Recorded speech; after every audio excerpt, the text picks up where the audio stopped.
Hello and welcome aspirants to daily news analysis of the Indian Express. The date today is 1st September, so let's get started. First thing is government call special session of parliament later this month. Keeps all guessing.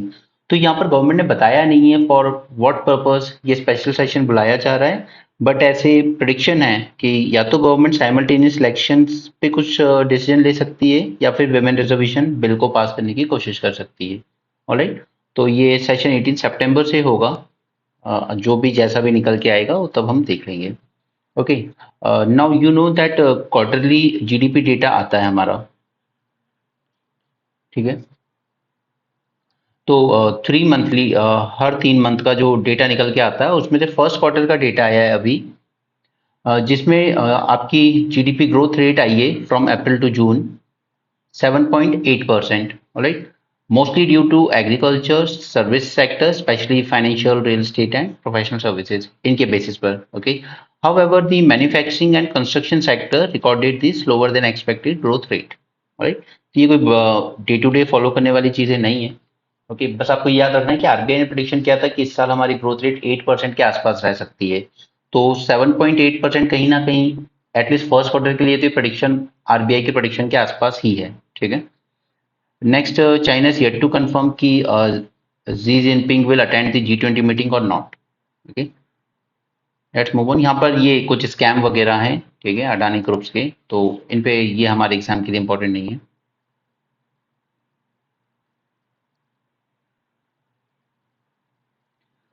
और यहाँ पर MCD ने allowance hike दिया है अपने counsellors को, again not that important. Let's move on to next.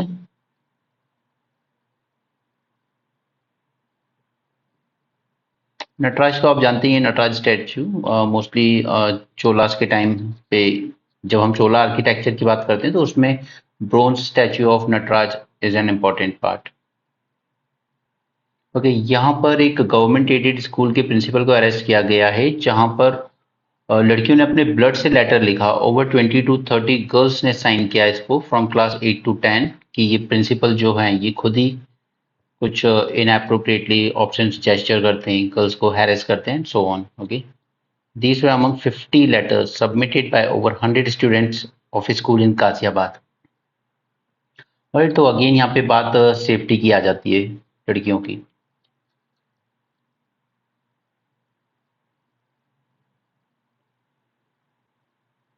And सबसे important बात है कि उस केस में उस प्रिंसिपल को बेल भी मिल गई तुरंत। ओके, तो ऐसे ये जब होता है ना तो डेटरेंस नहीं क्रिएट हो पाता है, तो फिर इस तरह के लोगों को और हिम्मत आती है कि हम तो बच जाएंगे। ओके, तो कहीं ना कहीं हमारे लॉज थोड़े वीक भी हैं, उनका स्ट्रिक्ट एनफोर्समेंट हो नहीं पाता है।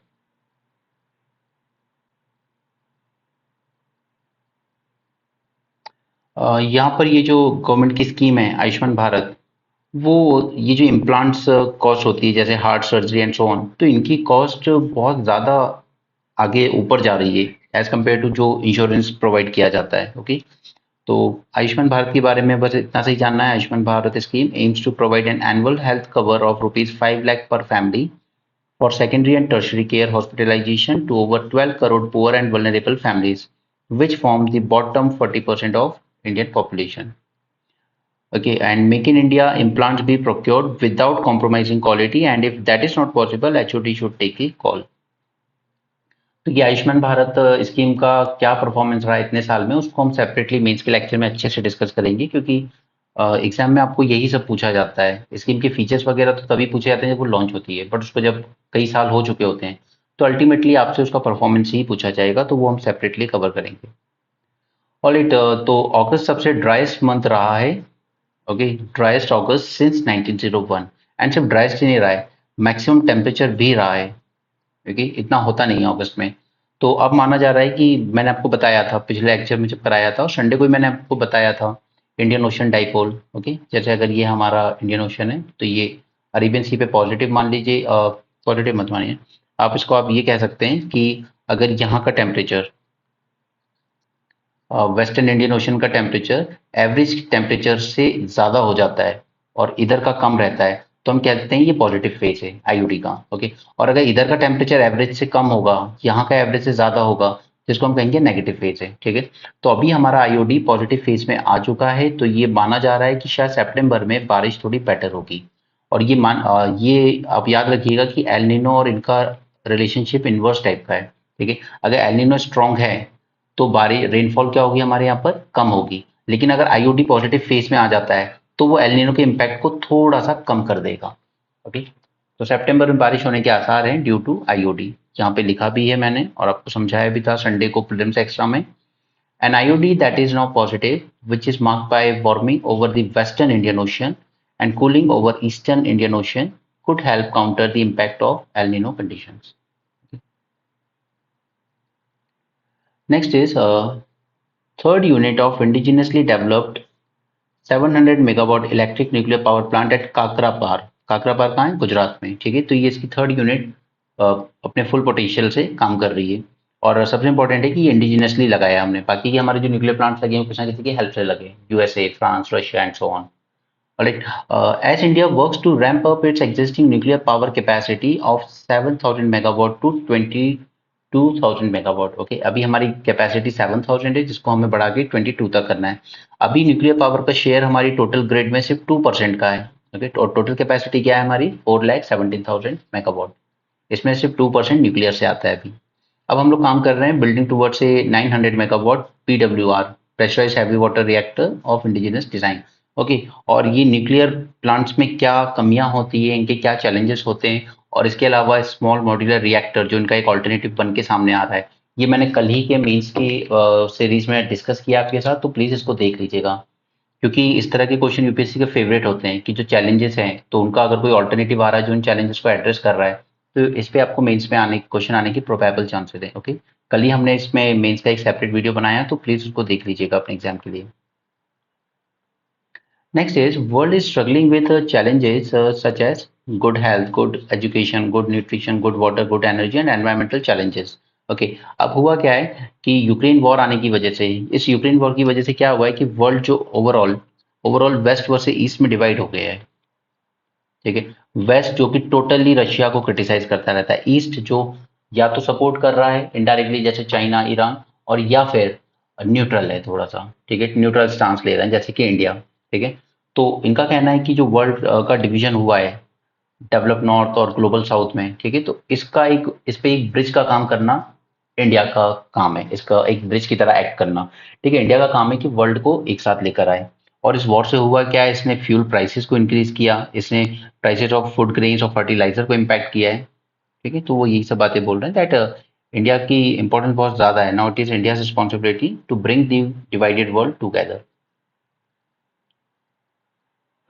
यहाँ पर ये पुणे के साइंटिस्ट वगैरह की बातें हैं जिन्होंने ये बनाया है अ, आदित्य L1 मिशन, ठीक है। तो इसकी हम ऑलरेडी काफी बातें कर चुके हैं, तो अभी इसमें नहीं जाएंगे हम। अब अगर कभी ऑब्जर्वेशन में कुछ निकल के आता है तो वो हम देख लेंगे। बाकी इसमें वही सब लिखा हुआ है कि सन के पार्ट्स और क्या क्या ऑब्जर्व करेगा, तो वो मैंने कल भी आपके साथ डिस्कस किया था, और एक बार फिर से देख लेते हैं, ठीक है। आपको जो याद रखने की चीजें, दिस फोटोस्फियर, ठीक है, आउटर इनर लेयर है, उसके ऊपर क्रोमोस्फियर और उसके ऊपर कोरोना, और then finally surface layer, okay. And सबसे बड़ी जो एनोमली आप कह लीजिए वो ये है कि यहाँ पे मिलियंस डिग्री में टेम्परेचर है इस रीजन में, ठीक है। क्योंकि अंदर के रीजन में सिर्फ 4,000 टू 10,000 है, उसके अंदर और भी कम है, जबकि अंदर तो ज्यादा होना चाहिए ना टेम्परेचर। तो इसी एनोमली को सॉल्व करने की कोशिश कर रहा है आदित्य L1 मिशन, ठीक है। और यहाँ पर ये मैंने कल भी पोस्ट किया था चैनल पर, प्लीज ये ध्यान रखिएगा कि कौन सी रिवर कहाँ पर ड्रेन करती है, क्योंकि रीजन अभी भी न्यूज में बना हुआ है। 23 में यूपीएससी ने क्वेश्चन पूछा regarding countries that share borders with Ukraine, तो वो क्वेश्चन हो चुका है। अब अगर वो पूछेगा तो रिवर्स के रिगार्डिंग पूछेगा। तो वोल्गा रिवर है यहाँ पर जो कि ड्रेन करती है कैस्पियन सी में, दिस रीजन ये कैस्पियन सी है, ओके। और उसके बाद रिवर डॉन है जो कि ये इसमें ये सी ऑफ अजोव है, ये छोटा सा, ठीक है। और फिर यहाँ से कर्च स्टेट पास होती है जो ब्लैक सी में जोड़ती है इसको, ठीक है। तो डॉन रिवर हो गई, उसके बाद नाइपर, निस्टर एंड डैन्यूब, ये तीनों यहाँ ब्लैक सी में ड्रेन करती हैं, ओके। तो प्लीज ये तीनों याद रखिएगा, ठीक है। इसके बाद हमने ऊपर देख लिया था, उसने इंग्लिश चैनल में ड्रेन कर रही थी रिवर राइन, रिवर सनी, ठीक है। और तो कोई इंपॉर्टेंट रिवर नहीं है यहाँ पर बस। तो प्लीज ये सब ध्यान रखते चलिएगा क्योंकि बाद में अलग से पढ़ने में टाइम वेस्ट नहीं करना है इसमें। Next is another payload detect sulphur presence, तो ये हमने उस दिन भी देखा था। और ये पेलोड मैं आपको संडे को प्रीलिम्स एक्स्ट्रा में सारे करवा चुका हूँ, Rambha, ILSA, apex. Okay, 4 payload है हमारे लैंडर पे, 2 हैं रोवर पे, एक है जो ऑर्बिटर के साथ घूम रहा है। ठीक है, तो ये 7 पेलोड्स अलग अलग चीजें ऑब्जर्व कर रहे हैं। तो इसमें सेम चीजें बार बार मत पढ़िए, आपने उस दिन पढ़ लिया था ना, बस उतना काफी है। क्योंकि पूरी पॉसिबिलिटी है आपकी, जितना ज्यादा ये पेलोड न्यूज में आ रहे हैं ना, आपको मेंस में प्रॉपर क्वेश्चन पूछ सकता है कि कौन कौन से इंस्ट्रूमेंट लेके गया और उनने क्या क्या ऑब्जर्व किया है। तो प्लीज वो प्रीलिम्स एक्स्ट्रा वाला वीडियो देख लीजिएगा। नेक्स्ट, हमारे यहाँ एक सबसे बड़ी प्रॉब्लम है कि हमारी जेल हैं जो प्रिजन्स, इनमें ओवर क्राउडिंग है। इनकी कैपेसिटी से ऑलमोस्ट 122% ज़्यादा प्रिजनर्स रहते हैं इसमें। ठीक है, ओवर क्राउडिंग की वजह से फिर अल्टीमेटली सारे इश्यूज आ जाते हैं, वो आपकी हेल्थ का इशू आ जाता है, सैनिटेशन का आ जाता है, ठीक है, हाइजीन का आ जाता है, सारे। ठीक है, और ये ओवर क्राउडिंग क्यों हो रही है? क्योंकि कई बार तो क्या है कि इनका जो ट्रायल है वो इतना स्लो चलता है कि कई बार तो इनकी सजा जो होनी चाहिए थी 3 महीने की, सपोज छोटे से क्राइम के लिए, वो 6 महीने साल भर तो वो ट्रायल का इंतजार कर रहे हैं। ठीक है, उसके बाद कई बार बहुत छोटे छोटे पेटी ऑफेंसेस पे ही आप उनको जेल में डाल देते हैं। ठीक है, तो इसके लिए जरूरी है कि पहले तो जो ट्रायल है वो स्पीडी हो। Speedy trial can become an effective tool to address the issue. The occupancy rate is stood at 122%, यानी कि अगर आप प्रिजन में 100 लोगों को रख सकते हो या रखने की जगह है, तो आपने 122 लोगों को जबरदस्ती रखा हुआ है वहां। ठीक है, ओवर क्राउडिंग कर रखी है। और वजह क्या होती है? Stagnancy of prison infrastructure against steady increase in inmate flow, lack of initiative and drive of expansion in prison infrastructure, avoidable arrest and incarceration for petty offences. ठीक है, जो ऑफेंसेस वार्निंग देके छोड़े जा सकते हैं वो छोड़ देने चाहिए उसमें। यहाँ पर डीकोलोनाइजेशन जैसी बातें की है इन्होंने, तो आपके एग्जाम के लिए इंपॉर्टेंट नहीं है।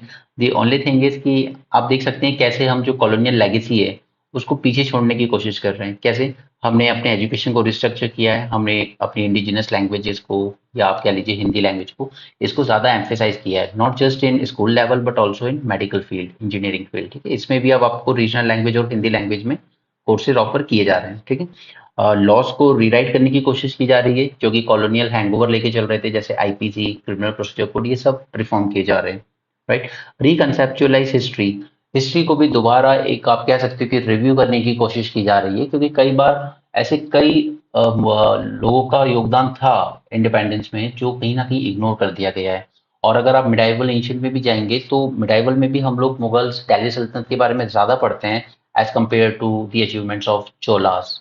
ओके, इवन कैरल पुत्रास, बहुत कम रेफरेंस मिलता है हमें, जैसे किंग मार्तंड वर्मा के बारे में मिलता है थोड़ा सा रेफरेंस। ठीक है, तो हमें अपनी हिस्ट्री को, नॉर्थ ईस्ट की हिस्ट्री हमने बहुत कम पढ़ी हुई है। ठीक है, तो इसलिए हिस्ट्री को फिर से रिकंसेप्चुअलाइज करने की कोशिश की जा रही है। री imagining public spaces, reclaim India's consciousness and even junk the constitution.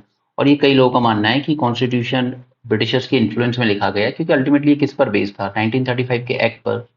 ठीक है, तो कई जो लोग अपने आप को कहते हैं कि हम सच्चे देशभक्त हैं आज, तो उनका कहना है कि कॉन्स्टिट्यूशन फिर से नया बनाना चाहिए। ठीक है, तो बाकी इस आर्टिकल में सब बोल बच्चन है, बाकी सिर्फ आपको ये सब बताना था मुझे, कैसे हम लोग थोड़ा सा कॉलोनियल लेगेसी से ओवरकम करने की कोशिश कर रहे हैं। नेक्स्ट यहाँ पर वही है, क्वार्टरली ग्रोथ 7.8% रही है फर्स्ट क्वार्टर में, NSO ये डेटा पब्लिश करता है। उसके बाद सेंट्रल बैंक ने माना है कि इस साल हमारी ग्रोथ 8% रह सकती है। Service sector was the key driver. बाकी की सब इसमें सब फालतू की बातें, डोंट वेस्ट योर टाइम, वो सब चेंज होता रहता है। नेक्स्ट इज कि ये ग्रोथ तभी सस्टेन कर सकते हैं हम जब प्राइवेट कंजम्पशन और इन्वेस्टमेंट इन दोनों में ग्रोथ हो। अब देखिए, प्राइवेट कंजम्पशन हो या इन्वेस्टमेंट, ये दोनों तभी हो सकता है जब हाउस होल्ड सेविंग्स ज़्यादा होंगी। ठीक है, लेकिन क्या है कि हमारे यहाँ टैक्सेशन इस वक्त इतना हाई लेवल का लगाया जा रहा है कि अल्टीमेटली ये जो सेविंग रेट था फैमिली में, ये बहुत ज़्यादा नीचे आ चुका है। और ये टैक्सेशन हाई मैं ऐसे ही नहीं कह रहा हूँ, बहुत ज़्यादा इंक्रीज किया गया है पिछले कुछ टाइम में। जैसे फॉर एग्जाम्पल अगर आप पेट्रोल डीजल की बात करें तो उस पर excise duty 3 rupees and 9 rupees लगती थी। ठीक है, टिल 2014। और उसके बाद प्रेजेंट गवर्नमेंट ने इसको आके 27 रुपीज़ एंड 32 रुपीज़ रेस्पेक्टिवली किया है पेट्रोल डीजल पे। ओके, तो जब ये अल्टीमेटली इस तरह का इनडायरेक्ट टैक्स ज़्यादा लगता है, चीज़ें कॉस्टली होती हैं, इन्फ्लेशन आता है, तो उस वजह से क्या होता है कि हाउस होल्ड की सेविंग्स डाउन चली जाती हैं। अब जब सेविंग्स डाउन चली जाएंगी तो दोनों पर ही असर पड़ता है, एक तो प्राइवेट कंजम्पशन पर भी, क्योंकि चीज़ें महंगी हो गई तो लोग कम खर्चा करने लगे, दूसरा इन्वेस्टमेंट पे भी। जैसे कि लोगों के पास जब सेविंग बचती थी वो क्या करते थे, उसको फिक्स डिपॉजिट में इन्वेस्ट करते थे, वो अलग अलग गवर्नमेंट स्कीम्स में इन्वेस्ट करते थे, बट वो इन्वेस्टमेंट भी लो हो जाता है इस वजह से। ठीक है, तो कहीं ना कहीं हमें अपनी जो टैक्सेशन हैं बहुत हैवी है, इसको कहीं ना कहीं रिड्यूस करने की जरूरत है। Okay. Now if inflation high inflation persists, it could curb discretionary household spending. Further, a below normal monsoon could impact agriculture and thus rural demand. Alright, तो ये जो एल नीनो का इम्पैक्ट है उसकी बात है।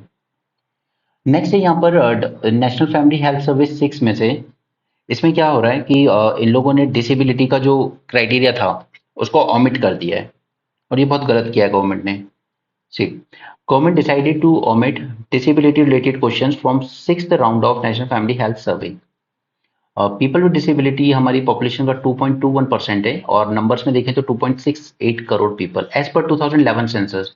अब ये भी आप कह सकते हो कि अंडर रिप्रेजेंटेटिव है क्योंकि वी आर इन 2023, ओके, और हम 2001 का डेटा देख रहे हैं यहाँ पे, तो पॉपुलेशन तो ऑब्वियसली बड़ी होगी इनकी। Second is it represent only the 7 defined categories of disabilities. ठीक है, यहाँ पे ये जो आप 2.68 करोड़ पीपल देख रहे हो ये सिर्फ 7 कैटेगरीज में फॉल होने वाले लोग हैं। जबकि आपको पता होगा कि जो एक्ट लेकर आई थी government, rights of person with disabilities act, उसने 21 कैटेगरीज की डिसेबिलिटीज की बात की थी। ऑलराइट, तो यहाँ तो आप जो डेटा मान के चल रहे हो वो तो सिर्फ 7 कैटेगरीज को कंसिडर कर रहे हो, जबकि आपने खुद एक्ट में 21 कैटेगरीज को कहा था कि डिसेबिलिटी की कैटेगरी में आती हैं। ऑलराइट, तो इसलिए वो अंडर रिप्रेजेंटेड है। एक तो डेटा बहुत पुराना है 2016 का, 2.68 करोड़ पीपल।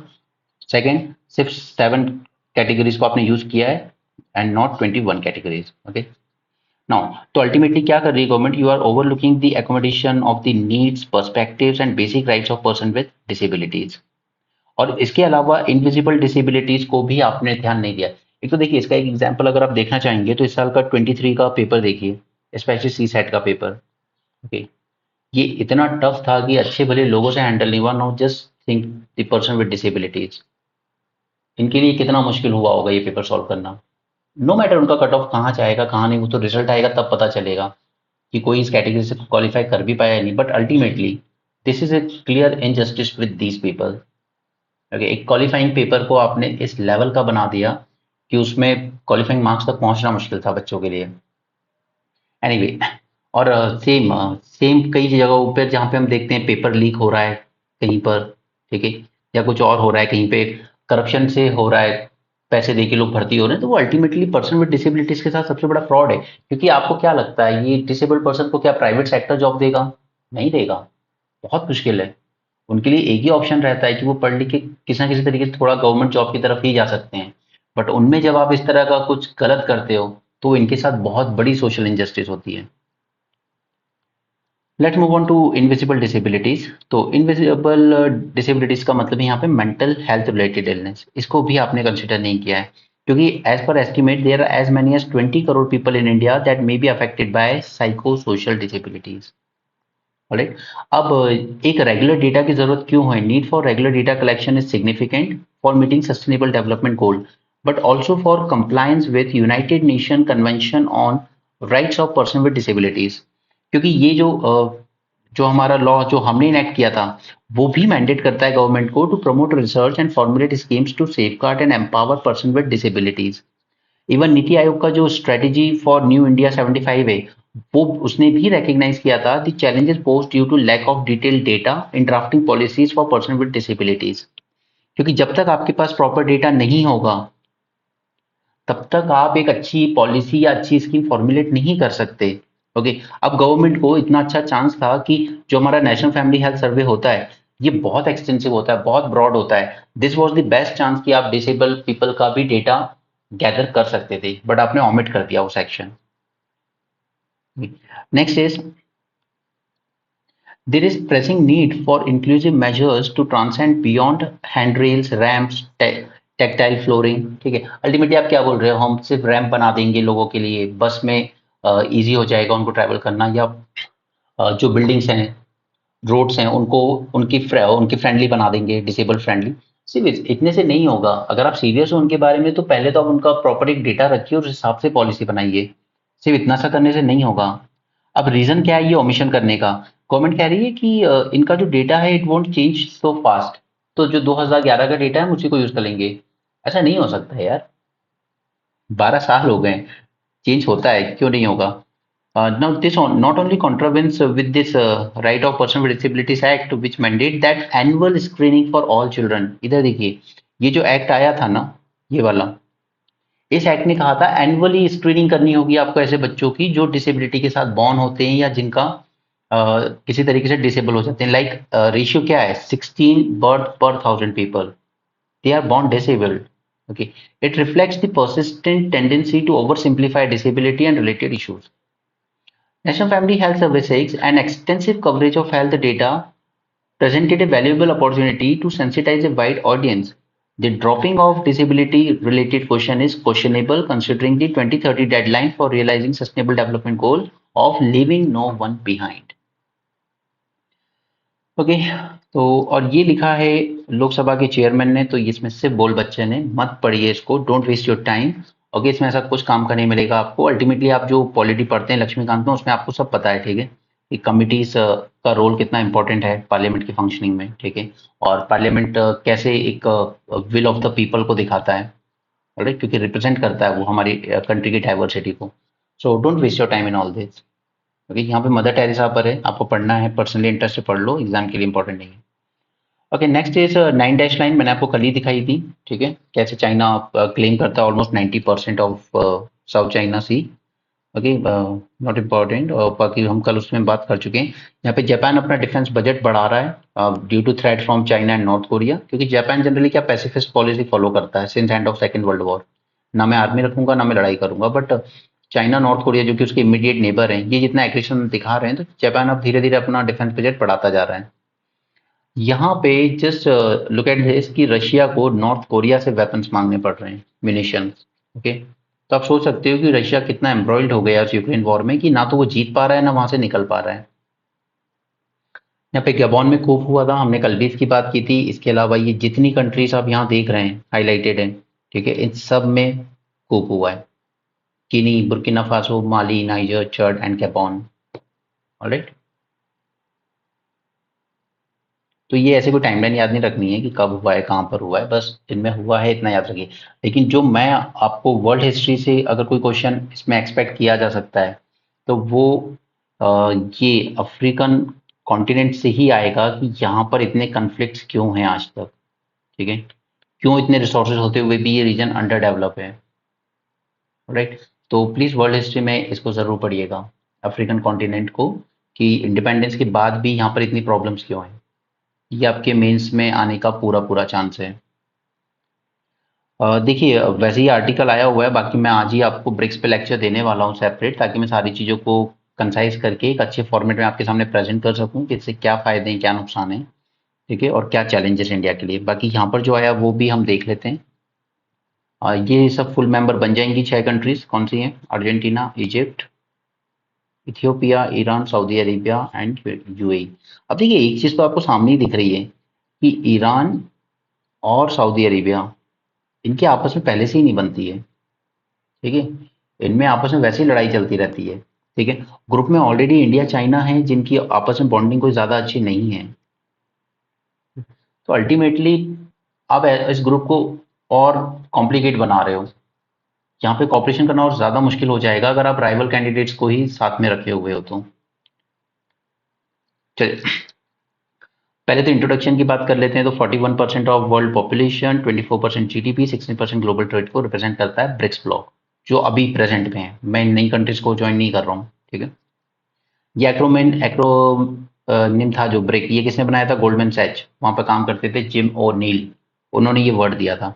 इनका मानना था कि ये 4 इकोनॉमीज वर्ल्ड की लार्जेस्ट इकोनॉमीज बन जाएंगी इन नेक्स्ट 50 ईयर्स, ठीक है। पहला समिट तो नहीं कह सकते, सिर्फ एक इनफॉर्मल मीटिंग हुई थी फॉरेन मिनिस्टर्स की 2006 में, ठीक है। पहला ब्रिक्स समिट हुआ था 2009 में रशिया में, फिर 2010 में साउथ अफ्रीका को भी इसमें एडमिट कर लिया गया। अब जोहानिसबर्ग डेक्लेरेशन जो इस बार आया, उसने कंसेंसस बनाया about the guiding principle, standard criteria and procedure of the expansion process. New Delhi effort was guided by its objective to incorporate strategic partner as member.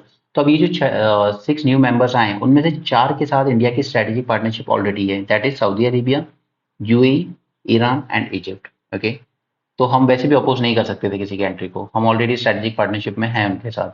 Alright, तो अब इसमें हो गए 11 member, and this organization is not bigger than ASEAN countries जो कि 10 members हैं, and bigger than SCO जिसमें 9 members हैं। ठीक है, अब कई लोगों का मानना है कि it is becoming an alternative to western bloc like G7। ठीक है, बट एटलीस्ट इंडिया इसको एंटी वेस्ट ग्रुपिंग नहीं देखता और ना ही बनने देना चाहता है। इवन फ्रांस जैसी कंट्री ने भी इंटरेस्ट शो किया है कि हमें ब्रिक्स के साथ ज्यादा एंगेज करना है, and it is also permanent member eight UNSC, right. अब अगर फ्रांस को एडमिट करते हैं कल को, इसमें जब भी करते हैं, तो इसका दोनों वे में आप कह सकते हो कि एक तो कि ये इस परसेप्शन को खत्म करेगा कि ये एंटी वेस्ट ऑर्गेनाइजेशन है, क्योंकि फ्रांस तो वहीं से आता है। ठीक है, और दूसरा कि जब यहाँ पर एक और यूएनएससी का परमानेंट मेंबर आ जाएगा, Russia China is already there और उनकी बॉन्डिंग आपस में बहुत अच्छी है फ्रांस इंडिया के साथ, तो अगेन ये ग्रुप फिर उतना अच्छा रह नहीं जाएगा, इसमें grouping with in the group होने लगेगी। ठीक है, the new entrants are emerging economies with potential to scale up. Many belong to the global south or the developing countries. ठीक है, तो ब्राजील थोड़ा रिलक्टेंट था अर्जेंटीना को ज्वाइन करवाने में। अर्जेंटीना की जीडीपी है $610 billion, and it is one of the largest economies in Latin America. Ethiopia and Egypt को सिलेक्ट किया गया ओवर नाइजीरिया। नाइजीरिया का केस ज्यादा स्ट्रॉन्ग था। ठीक है, Ethiopia is the second most populous nation in the Africa after Nigeria and fastest growing with growth rate of 6.4%। Egypt, उसकी location बहुत इंपॉर्टेंट है, स्विस कैनाल है ना उसके पास, स्विस कैनाल से वर्ल्ड के ग्लोबल ट्रेड का 12% पास होता है। ओके, नाउ इजिप्ट में काफी रिफॉर्म्स भी कर रही है वहाँ की गवर्नमेंट अंडर प्रेसिडेंट अल सीसी। अर्जेंटीना इजिप्ट दोनों इकोनॉमिकली बहुत ज़्यादा डिपेंडेंट है चाइना पे। फॉर एग्जांपल अर्जेंटीना आईएमएफ के जो लोन था उस पर डिफॉल्ट ना कर जाए, जैसे चाइना ने 2 बार इसको अपनी तरफ से पैसे दिए हैं, almost $3 billion of Beijing currency swap line.